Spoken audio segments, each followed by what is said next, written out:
আজ থেকে ঠিক করেছি একটা হেলদি লাইফস্টাইল লিড করব, আর এই চ্যালেঞ্জটা নিয়েছি আমি 21 ডেজের জন্য। তো তোমাদের সাথেও সব কিছু শেয়ার করব।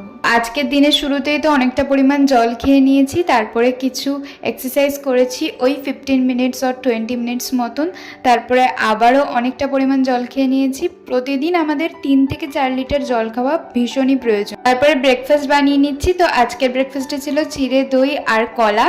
তো এটা খেতে খেতে আমি কিছুক্ষণ বই পড়ছিলাম, আর এই বইটা আমি অনেক দিন ধরে পড়ছি, বাট কিছুতেই শেষ হতে যাচ্ছে না।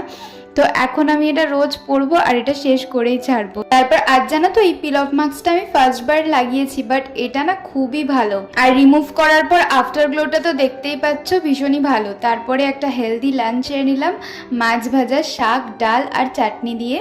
আর খেতে খেতেই ভীষণ বৃষ্টি পড়ছিল। তারপরে বিকেলের দিকে একটু বেরিয়েছিলাম, কিছু কাজ ছিল, তো সেগুলো কমপ্লিট করে রাতে ডিনার করলাম। তো চলো টাটা, লাইক অ্যান্ড সাবস্ক্রাইব।